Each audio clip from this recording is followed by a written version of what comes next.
Boa noite a todos os amigos, amigas do GEICAM. Boa noite a todos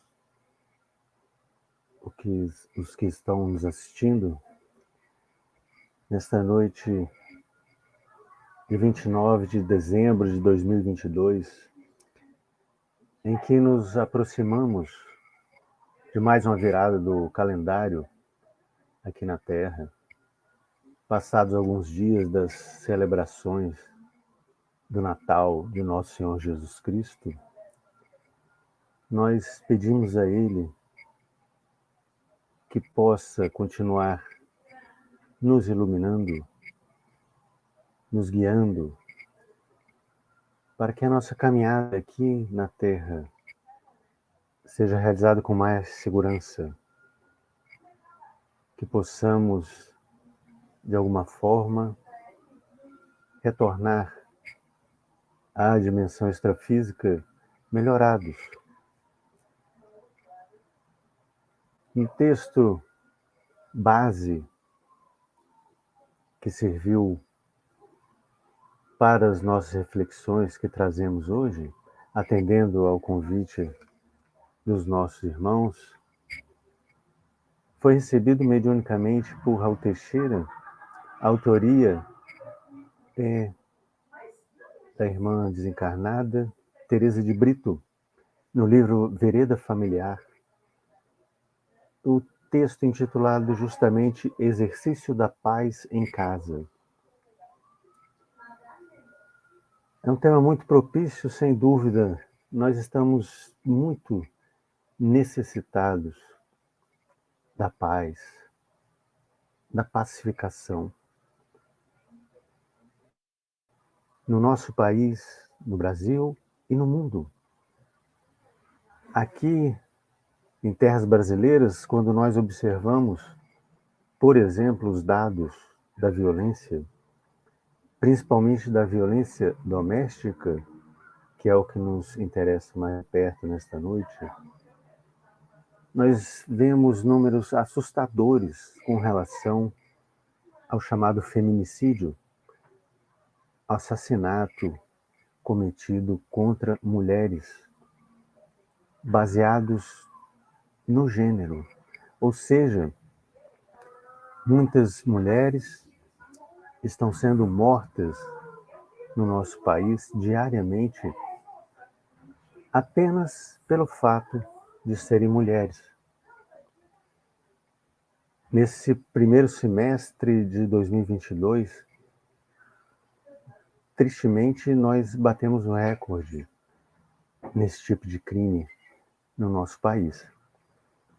Há algo de muito errado, portanto, quando nós observamos que as mulheres estão mais sujeitas a serem assassinadas dentro ou nas proximidades dos próprios lares, das próprias casas. Ao contrário do que acontece, conforme as estatísticas demonstram, com relação aos homens. Nós, homens, estamos mais sujeitos a sermos vítimas de homicídios fora dos nossos lares, fora do ambiente doméstico. E também é bom nós atentarmos que esse tipo de crime é apenas o ápice, o ponto culminante de uma série de outras violências das quais as mulheres são vitimadas diariamente no nosso país. Tanto que há 16 anos atrás surgiu a chamada Lei Maria da Penha, a lei de número 11.340, no ano de 2006, quando o governo brasileiro, pressionado por organismos estrangeiros, fez então esta legislação especificamente para coibir, para tentar impedir aquela onda crescente de crimes contra a mulher, de crimes baseados no gênero, de delitos praticados com base numa estrutura arcaica, mental, emocional, do chamado patriarcado. Crimes praticados por nós homens, contra as mulheres. Nós então ficamos pensando o que estamos fazendo do Evangelho, na pátria do Evangelho. Porque não conseguimos amar os próximos mais próximos, não conseguimos tratar com respeito, já que agimos com violência, a princípio de uma forma moral, com torturas psicológicas, com agressões verbais, vai escalando a violência para agressões físicas, até chegarem, em muitos casos, ao crime do assassinato contra as mulheres. Neste ponto, nós nos lembramos dos espíritos superiores quando nos dizem que um dos piores males da humanidade terráquea é justamente o egoísmo, ao lado do orgulho. E nós sabemos de muitas famílias onde os filhos são treinados desde cedo, são disciplinados, são educados ou mal educados para o individualismo. A nossa sociedade, nos dias de hoje, em geral, é orientada, direcionada para a competição, ao invés da colaboração, para o confronto, ao invés da cooperação. Nós somos, desde muito cedo, orientados a enxergar nos outros adversários da nossa própria felicidade. Ao optarmos por este caminho, então, deixamos de ser solidários e nos encaminhando à solidão, a uma vida solitária, a uma vida triste, portanto, sem cor, sem brilho. Sei de casos, como por exemplo, de uma pessoa que me disse que na sua adolescência eram 3 irmãos, 2 homens e uma mulher, e diante dos conflitos ali, das brigas constantes, como é normal na maioria dos lares, por conta da repartição dos alimentos na geladeira, o pai um dia teve a brilhante ideia de solucionar aquele problema, aquelas quizilas, colocando as etiquetas com os nomes em cada copo de iogurte, por exemplo. Então tinha o copo de iogurte com o nome da Maria, o outro com o nome do Eduardo, o iogurte com o nome do José. E faziam isso com refrigerante, com outros alimentos. É certo que ele foi poupado ali daquelas confusões diárias, repetidas. Mas será que resolveu o problema? Pensamos que não foi a raiz daquela situação conflituosa, que era a incapacidade dos filhos de compartilharem de uma maneira racional, equilibrada, harmoniosa, os alimentos na geladeira da própria casa. E então nós nos lembramos de André Luiz, quando nos ensina que se nós somos incapazes de tolerar, de respeitar, de amar até 6 ou 8 pessoas dentro de casa, quando é que nós estaremos capacitados para amar outros seres humanos? Se nós não conseguimos ali servir ao outro, ao próximo, se nós não aprendemos a conviver com aqueles que são nossos parentes íntimos, como é que nós vamos nos relacionar de uma forma saudável no ambiente de trabalho, na vizinhança? É muito provável que nós vamos repetir esses padrões de individualismo, de competição, de egoísmo nas famílias que vamos fundar, que vamos iniciar, reproduzindo este ciclo. É preciso nós nos atentarmos para a situação que nos rodeia. Diante de números tão graves, conforme nós falamos no início, de centenas e centenas de mulheres assassinadas todos os anos no Brasil, isso é um sintoma de algo muito grave, de que a nossa sociedade, como a maioria das sociedades no planeta atualmente, está enferma, está doente, porque as famílias estão desequilibradas, já que os grupos familiares são a base da sociedade. Então é preciso todo um trabalho de renovação social a partir dos núcleos familiares. Nós precisamos prestar atenção no relacionamento dentro de casa. E temos agora um agravante nos dias de hoje, devido à tecnologia que tantos benefícios nos trouxe, mas que tem gerado graves problemas, transtornos, como, por exemplo, o uso intensivo e massivo das telas digitais, seja por meio dos celulares, dos computadores, laptops, das televisões.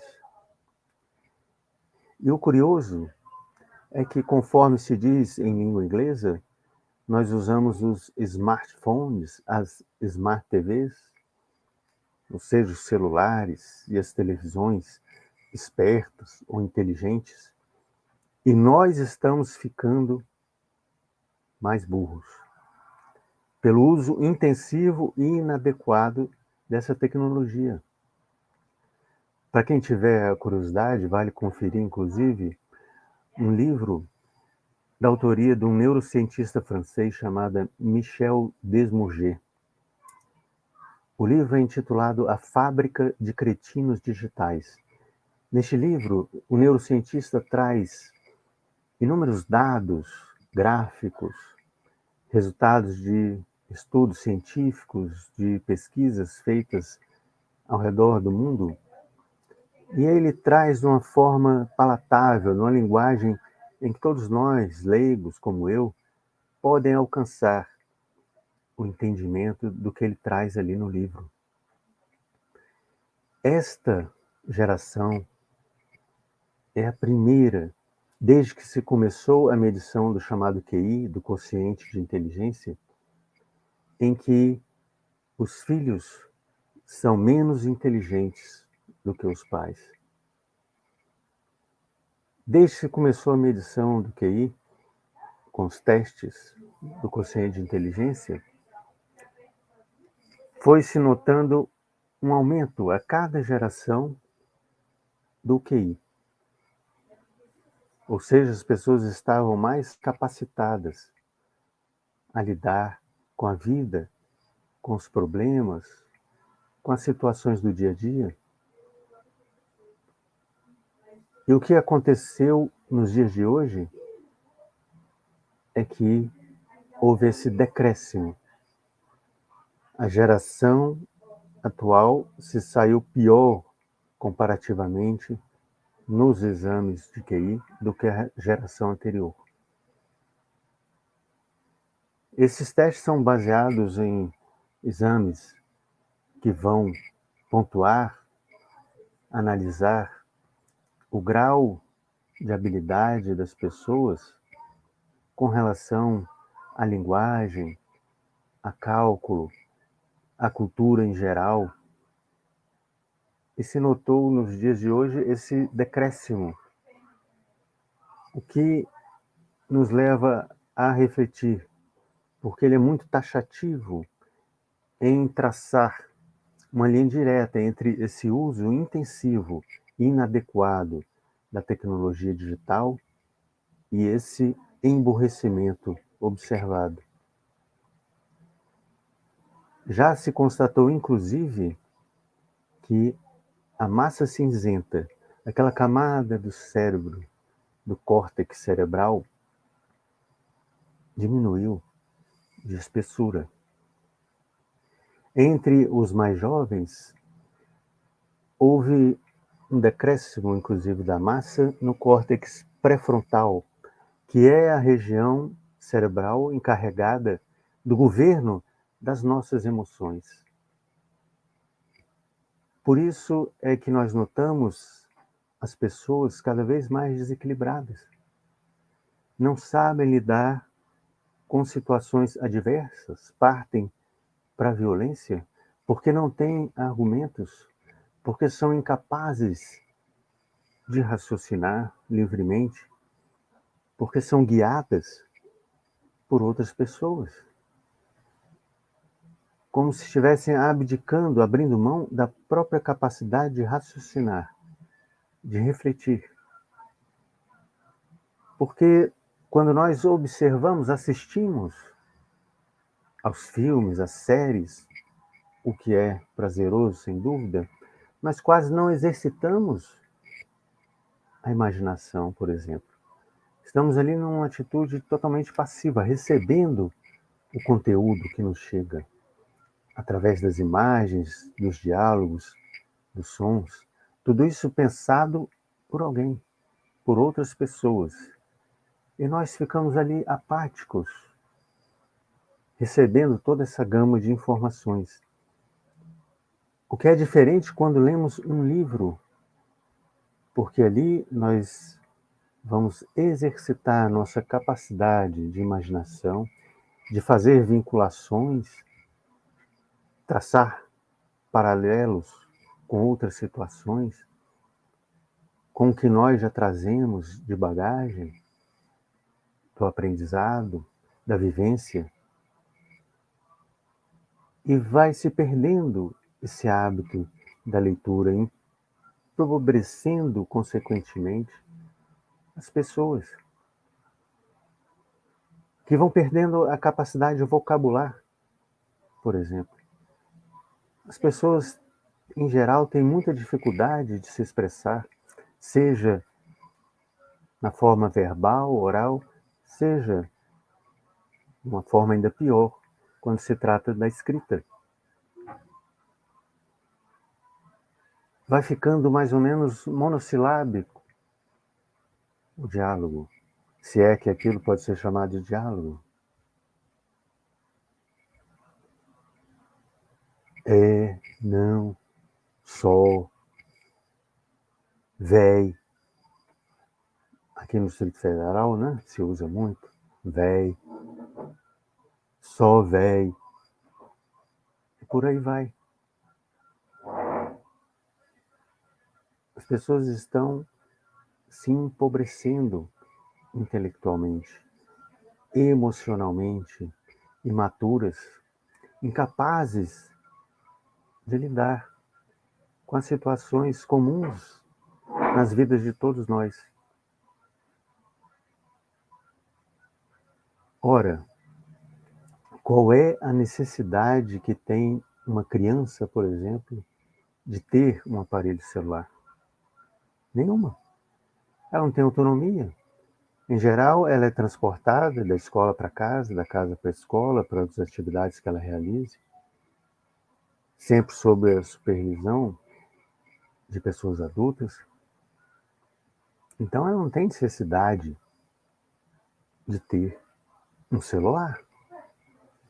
No entanto, a maior parte das crianças possui seus celulares, seus tablets, porque é muito cômodo para os pais terem os filhos ali, hipnotizados diante das telas, e eles vão estar livres para fazer sei lá o quê, abrindo mão da sua função principal naquele momento, primordial, que é a de ser pai, de ser mãe.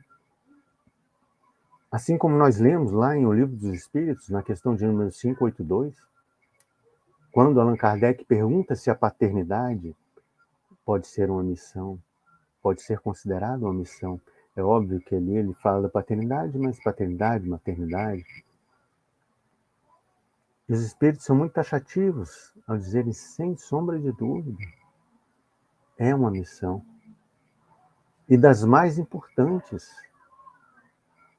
Ora, a providência divina, durante um certo período de tempo, nos concede a guarda, a tutela de outros espíritos, para que nós possamos encaminhar esses espíritos à própria humanização, a que se tornem seres humanos de verdade, com toda a carga do significado dessa palavra, ser humano, ter sentimentos, desenvolver a compaixão, a bondade, ser capaz de auxiliar outras pessoas menos favorecidas,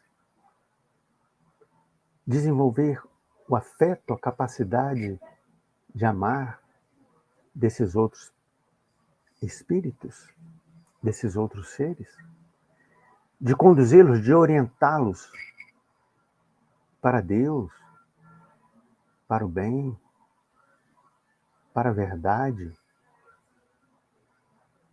para que se tornem seres autossuficientes, independentes, úteis ao grupo social.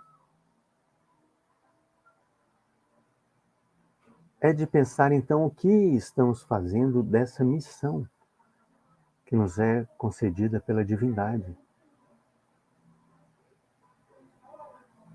O melhor a se fazer, segundo esse neurocientista com que nós concordamos, é não fornecer celulares às crianças menores de 6 anos. Realmente não há necessidade.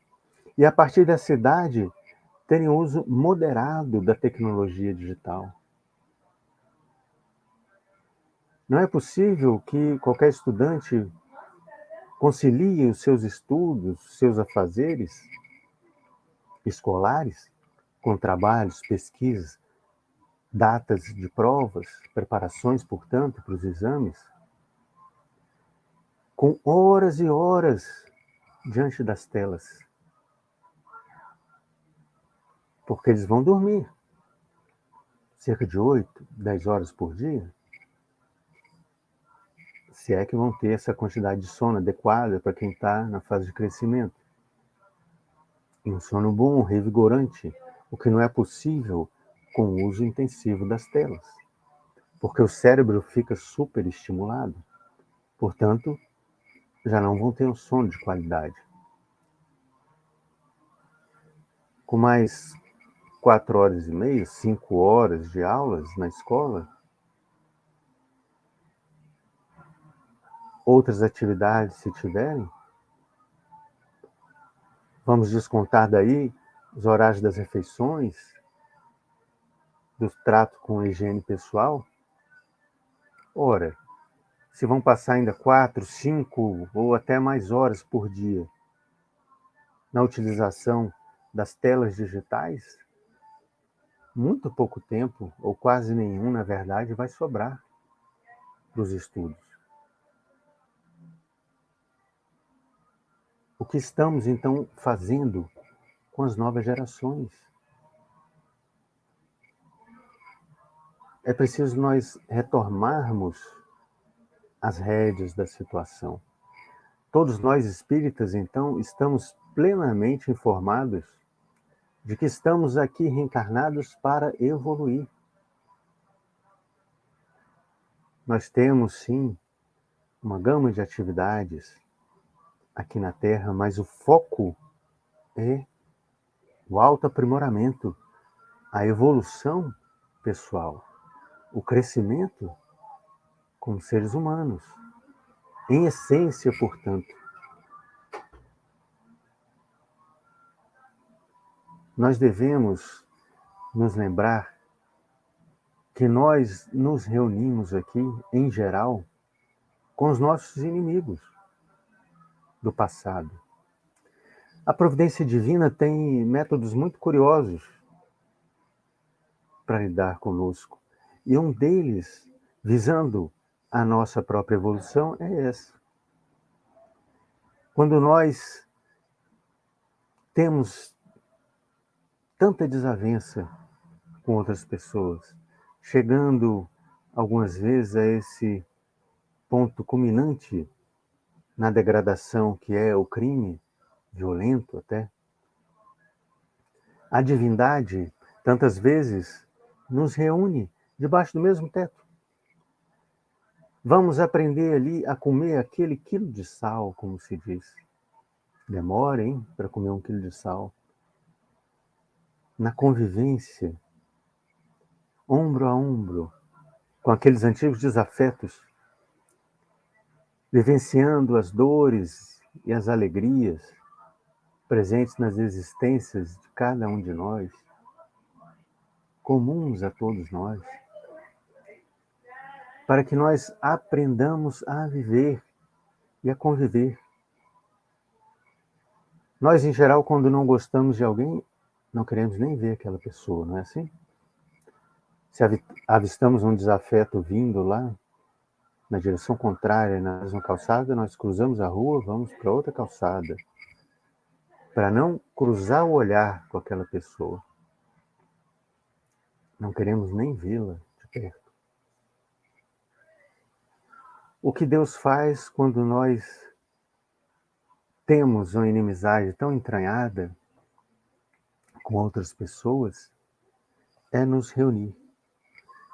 Em geral, no mesmo grupo familiar, ou no grupo de trabalho, na vizinhança, mas principalmente no grupo familiar, que vai funcionar como esse cadinho, sabe? Aquele instrumento usado pelos ourives, pelos joalheiros, pelos cientistas nos laboratórios, onde embaixo desse recipiente, o cadinho, na forma de uma cumbuca, vai ser instalada ali uma chama muito intensa, um fogo muito forte, um calor enorme. Esse calor vai gerar a transmutação dos elementos que estão ali reunidos no cadinho.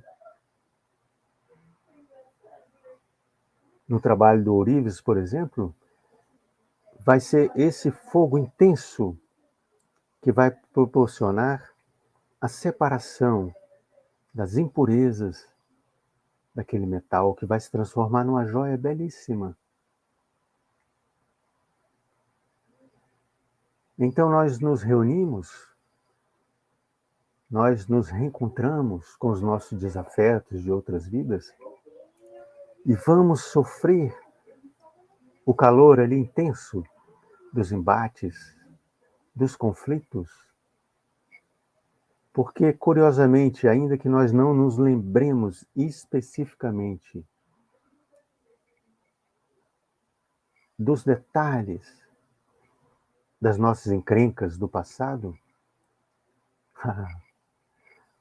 o passado, como se diz, fala muito alto e nós temos aquela antipatia, aquele mal-estar que nós não sabemos explicar diante daquela pessoa determinada. E vice-versa, ela também vai sentir com relação à nossa pessoa o mesmo sentimento desagradável. Porque nós nos esquecemos, graças a Deus, do que fizemos, porque, imaginemos por um pouco, sem nos lembrarmos exatamente, já é tão difícil a convivência? Seria impossível realmente se nós nos recordássemos. Ah, foi você que me assassinou na vida passada. Ah, foi você que foi desleal comigo lá naquela cidade, na Europa, sei lá eu, por exemplo, do século XVII, em que nós vivemos juntos. Ou o contrário, nós ficaríamos totalmente constrangidos, inibidos, por nos lembrarmos de que nós causamos o mal àquela pessoa, que hoje é nosso irmão, nossa irmã, nossa mãe, nosso pai, esposo ou esposa, não importa.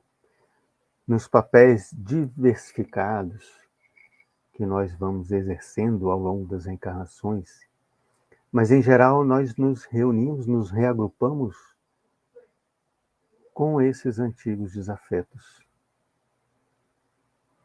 porque vamos gravitar, portanto vamos ser atraídos para junto daquelas pessoas a quem nós muito prejudicamos ou que muito nos prejudicaram, no passado próximo ou remoto. Com essa finalidade, repitamos, porque Deus não age para nos fazer sofrer, para nos punir. Essa é uma projeção que nós fazemos das imperfeições que carregamos para a divindade. Deus é o supremo bem, o amor perfeito. É óbvio, então, que esse Pai amoroso, como Jesus nos revelou e nos ensinou a amar, a reverenciar, não tem para com nenhum de nós qualquer traço de animosidade, de querer fazer sofrer. Ao contrário, Deus quer a nossa felicidade. A questão é que nós não avançamos, nós não progredimos quando nos detemos na situação embaraçosa. Ficam como nós, apertados.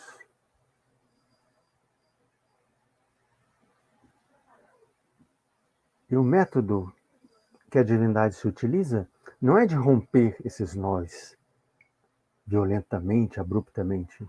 Não é de cortar os laços, mas de desenrolá-los, desembaraçá-los, para que a linha da vida prossiga de uma maneira equilibrada. Por insistirmos nos antigos erros, na antiga mentalidade, é que nós sofremos. Nós ainda não assimilamos os ensinos do Cristo, passado mais de 2 milênios. É impressionante como nós somos lentos em assimilar a Boa Nova. Jesus já nos disse isso há 2000 anos atrás. Aprendeste o que foi dito aos antigos. Amarás o teu próximo, exterminarás o teu inimigo. Eu, porém, vos digo, amai o vosso inimigo. Fazei o bem aos que vos perseguem e caluniam. Orai pelos que vos maltratam. Jesus veio há 2000 anos atrás nos trazer esse novo padrão de relacionamento humano, baseado no afeto, no amor. Nós precisamos insistir no desenvolvimento dessa capacidade amorosa. Notemos que, a partir do próprio título do texto, Teresa de Brito fala em exercício, o que é muito interessante. Porque nós, em geral, temos a falsa noção de que a virtude vai nos chegar como uma graça, como um dom divino, como algo que nós vamos adquirir sem esforço. É um presente, uma dádiva de Deus. Isso não existe. Assim como nós vamos às academias de ginástica, de musculação, há pessoas que fazem esportes, os mais variados, aqueles mais empolgados, além de musculação, fazem ciclismo, dança, arte marcial. Todos nós estamos informados que é necessário nos movimentarmos para mantermos a saúde do corpo e da mente. O que, aliás, é outro fator prejudicial trazido pelo uso desregrado, intensivo da tecnologia digital, porque nos furta o tempo da caminhada, da natação, da dança, da arte marcial, de qualquer prática desportiva. Vamos ficando sedentários. E, infelizmente, as crianças estão cada vez mais sedentárias, seja por esse comodismo dos pais, pelo fenômeno da violência urbana, nesse círculo vicioso que nos tranca em casa e que nos isola dentro de casa, cada um no seu aparelho digital, e a comunicação inexistente, plenamente conectados no mundo virtual, mas desvinculados, distantes, desligados nas relações intrapessoais, nos relacionamentos familiares.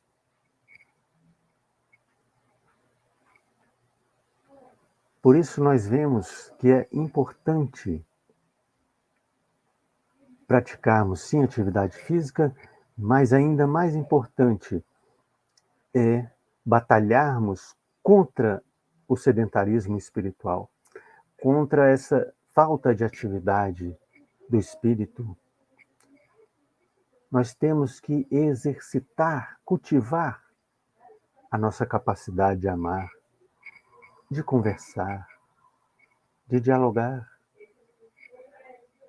Nós precisamos pesquisar, ler, treinar e sermos educados cada vez mais nessas outras formas de resolver os conflitos,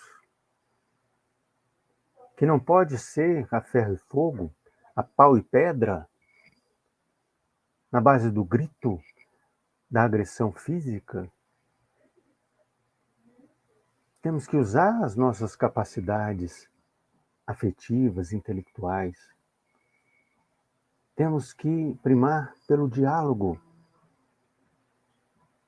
pela capacidade de ouvir, entender, ter empatia pelas outras pessoas e sabermos falar, conversar.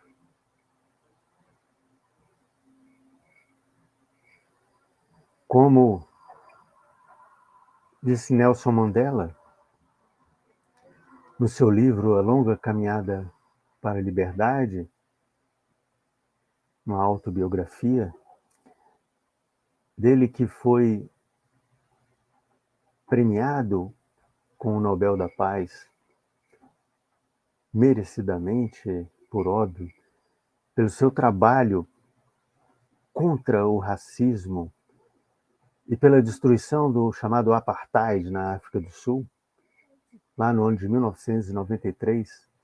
E no ano seguinte, em 1994, ele foi eleito presidente sul-africano, o primeiro presidente negro da África do Sul, cujo mandato se estendeu até o ano de 1999. No seu livro de memórias, ele nos deixou essa pérola com a qual eu encerro essas tão poucas e breves, nada novas reflexões. Ninguém nasce odiando. Para odiar, as pessoas precisam aprender. E se podem aprender a odiar, podem ser ensinadas a amar.